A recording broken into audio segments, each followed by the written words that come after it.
The gavel fell like a verdict heard before it was spoken. Cameras blinked. Whispered calculations slid through the courtroom like a cold draft. Clare laughed once, a thin sound, quick and public, the sort of laugh that finishes sentences for other people. Marcus Hayes sat very still, his hand around the small fingers of his 10-year-old daughter, Jasmine. Her knuckles were warm against his palm. He did not look at Clare. He did not raise his voice. He folded his shame into his coat the way a man folds an old map, carefully, so the tears in it do not widen. Outside, the city made the transaction official. Reporters gathered like gulls. There were headlines that would sit on tablet screens and gossip feeds for days. Marcus Hayes dethroned, Clare Hayes triumphant. People stopped him in the parking lot and offered condolences as if they were moral currency. They wanted to see how far down he had fallen.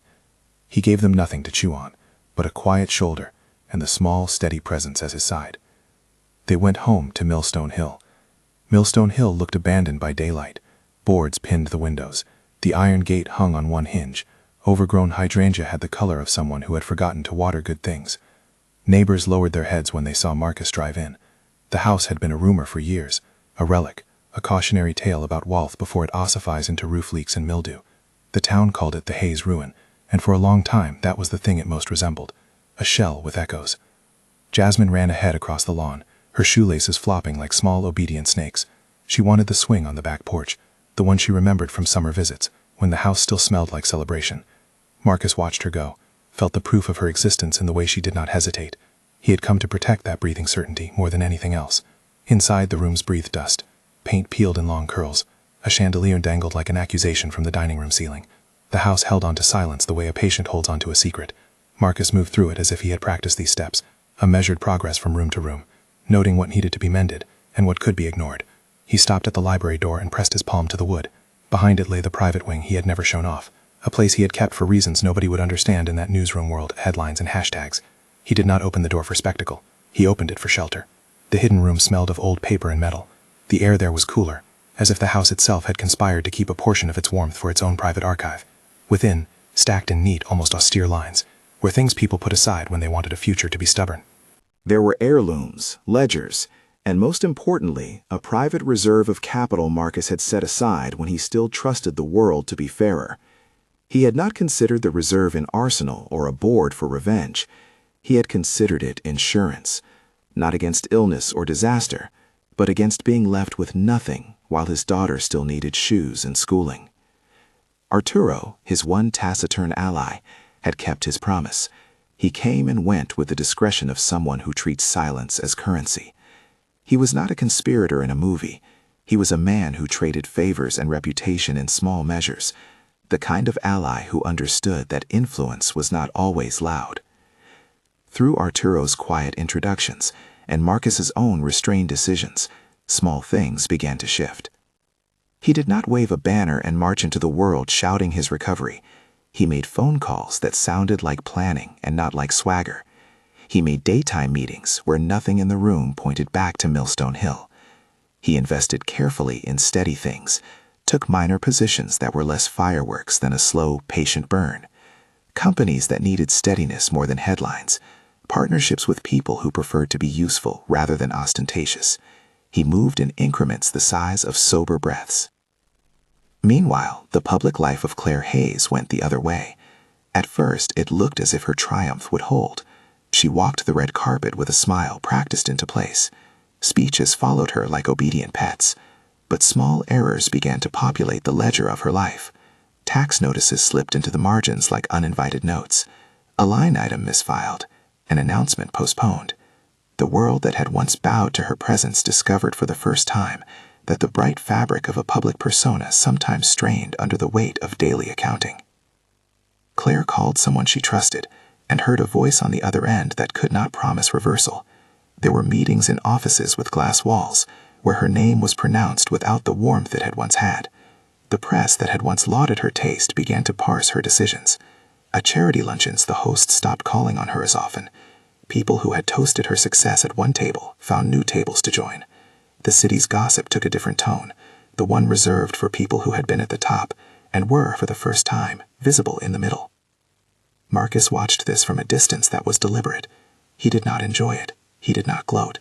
When Jasmine asked questions, sometimes she did, and sometimes she kept them to herself. He answered simply. "We will fix what we can," he told her once while they fed stale bread to a pigeon in the park. Jasmine believed it because she believed him. She had always believed him. There were days when Marcus would sit at a kitchen table with a cup of coffee that went cold, thinking about how to keep a routine while rebuilding something that had once been a life. He set priorities: school for Jasmine, a steady schedule, time for homework, for soccer practice, for the small rituals that stitch a life together. The fortune in the hidden wing paid for tutors and for the cost of being a child who did not have the reputation of being fatherless or papered over by scandal. It paid for dignity and bread, for a small rental that smelled of lemon oil instead of mildew when winter came. In the background, he worked. He did not transform his wealth into a public monument. Instead, he used it to buy time and to buy leverage in the quiet markets of influence. An investor who liked discretion, a board member who preferred a sidebar conversation to a headline, a small manufacturing line that produced something people needed but did not shout about. These were slow accruals, positions taken, reputations rebuilt, networks knit with the patience of a man who understood compound interest in relationships as well as in finance. Claire's mistakes accelerated. One company she had championed missed its mark, and the press was merciless. A publicist once loyal to her declined comment. A photograph captured her leaving an office at dawn looking smaller than she had the night before. There were late-night calls and the flurry of messages you see when someone discovers that a safety net will not glide them back up. The people around her were more anxious than they let on. The partiers who had once shared champagne with her now counted their proximity to her like a temperature check. Marcus waited for the math of patience to work. He timed his moves not for spectacle but for inevitability. When you move in silence for long enough, people begin to tell themselves stories about your absence. Marcus wanted them to finish those stories as mistakes. He wanted perception to ossify into assumption, that he was gone, flat, over. Then he set a date. He chose the house at Millstone Hill for the reason houses carry weight, memory. He wanted a place his daughter could point to and say, "This was always ours," and mean it with more than nostalgia. He did not fix it to prove anything to the town. He fixed it so that when the world came knocking again, there would be a doorway wide and clean enough for the life he had rebuilt. The restoration did not happen in a week. It happened in a series of small restorations. A carpenter who knew when to sand and when to leave was paid with invoices that looked like normal business. A gardener came and coaxed life back into the hydrangeas. New windows were installed, but they were chosen for craft, not flash. Chandeliers were rehung with bulbs that gave light rather than glare. Each decision was made to restore habit and beauty, not to attract crowds. He kept the private wing private. It was not a vault in the cinematic sense of cinema. It was a repository of the choices he had made when others were betting on his failure. It was the reason his daughter could still have a piano and a place to practice Chopin in the evenings. It was the reason they would not have to move schools mid-year. It was protection, plain and blunt. When the restoration reached the point where the facade of Millstone Hill could be presented as an intentional revival, rather than an elaborate stage prop, Marcus began to plan the public moment. He did not plan it out of a hunger for revenge. He planned it because presence is a language, and he wanted to speak it clearly. Stability was his currency now. He would not scream his recovery. He would show it, calmly, with witnesses. He arranged a relaunch, a modest gala that would read as a philanthropic evening, and an investment relaunch rolled into one. Invitations went out to an exact list of people who mattered not for the size of their following, but for the seriousness of their attention. Journalists, quietly curious, replied. Most would cover it because a house returned to dignity made for a picture and a narrative. B, some would cover it because they remembered the fall and wanted to watch the climb. It was a decision Marcus made with a neat, quiet resolve. Jasmine learned that word, resolve. She learned it the way children learn facts about the world, through observation and repetition. She dressed in a simple dress that was not showy. Marcus scraped his fingers at the knot of his tie and thought about how he had once let a life go under the presumption that appearances would carry him. He had been wrong then. He had learned something in the intervening quiet. On the night of the gala, press kit lights softened the estate into clean angles. The driveway filled with cars that hummed into positions as if they were obedient to choreography. Guests walked across lawns that had been mended for months. Candles burned on tables near the windows, their light modest and patient. Marcus stood in the background for the ritual of greeting and then moved to the stage when it was time to speak. He did not take the microphone as a man avenging a grudge. He took it as a man who had kept a promise. People listened because they wanted to know how a man had managed to keep his family steady when the world declared him bankrupt in every way that mattered most. When he spoke, he did not recount figures. He did not berate the court or the press. He spoke about stewardship, about small acts of courage, about the elbow grease of rebuilding. He mentioned his daughter twice, not as an object of sentimentalism, but as a compass that had never failed him. Photographers clicked. A fly-on-the-wall reporter recorded sound bites that would translate into a morning headline. There was applause that sounded like both relief and curiosity. At the same time, and this was part of the careful, quiet geometry Marcus had set in motion, cameras in other corners of the city showed the images live. The mansion's restored facade, the garden shaped back into a proper frame, Jasmine on the lawn looking like any child who had been spared the worst of public cruelty. The slideshow cut to the stage, to Marcus's profile as he spoke, and then to the wide shot of Millstone Hill, signed in lights and taste. Clare was at a benefit on the other side of town. She had arrived in a dress that caught the light and a smile practiced enough to warm a room. The charity had a large screen set up for donors and guests to watch simultaneous feeds from the night's events, a thing of modern benevolence. Drinks moved across tablecloths, conversations shimmered like small fireworks. She picked up a glass and laughed into the air because the hosting committee told a joke. Then, as someone from across the hall tapped her elbow and pointed toward the main screen, the sound of the room sharpened. The live feed from Millstone Hill filled the display. For a second, Clare's attention was polite. She did not expect anything that night. Expectation had left her. Relief had the place she used to move through. Now there was only the work of keeping a reputation from loosening. The camera found the gates. It followed a path up the drive. A long shot showed jasmine bushes trimmed into neat hedges. The shot tightened to the terrace, where small groups mingled in hushed hues. A photograph of Jasmine laughing, hair caught in an evening breeze, moved over the scrolling bar of a journalist's feed. The screen cut to the interior, where a man in a dark suit stood with a child at his side. The caption lolled in a sober font, "Marcus Hayes returns, Millstone Hill restored." Clare's hand went still. The glass at her fingers caught the light and did not tremble, but its contents did not move. There was a long, strange moment where the room seemed to mute around her. A half-formed smile curdled into something narrower. People at her table leaned in, not out of malice, but because a spectacle had shifted under their feet. The screen showed a closer shot of Marcus receiving applause. He did not look triumphant, he looked resolved. There was a steadiness in his posture that made the world around Clare look for a second thinner. A laugh from someone nearby died quickly in her throat. She had expected to see him small. The night's program had not prepared her for the image of a man who had rebuilt his life with enough gentleness to keep a child's laughter intact. Something snapped in Clare's mouth, and the sound she intended never came. She looked away from the screen as if the light had burned her eyes. That moment did not give Marcus what he had never wanted. He had not wanted to humiliate for sport. He had wanted to make sure the person who relied on him, the child at his side, would not have to watch their father disintegrate on a timeline written by other people's assumptions. He saw Clare watching through the lenses of other feeds later, the headlines looping. He noticed, not with triumph, but with the quiet observation of a man who had learned how to measure consequence and response, the way her hands tightened around a napkin. He had built to shelter, not to gloat. The next morning, town cafes displayed the photographs like small, polite returns. The estate's name in the copy, Jasmine's small profile, Clare in a photograph cut from another angle, looking at a screen that had declared a truth she had not been ready to be told. It was not cruelty to show a picture. It was narrative. People read it as confirmation that the fall had been incomplete. Clare's shock was not a spectacle with confetti. It was quieter. She found herself pacing a hallway at her own house, the one she decorated for other kinds of deliveries, awards, charity packages, the comforts that appear when you once had steady wealth. She sat with cold coffee and watched the morning news play the gala in fragments. The laugh that had once been a finishing move was gone. Her breath came shallow. Her staff left messages that went unanswered. A curator called to ask about a donation she had promised and that she could not recall making. The public life she had been bending to fit into had new contours. For the first time in a long span, Clare felt an old story in which she had been the center move away and not toward her. Marcus stood on his terrace later that day once the cameras had left. Jasmine sat beside him with a book she did not need to read aloud.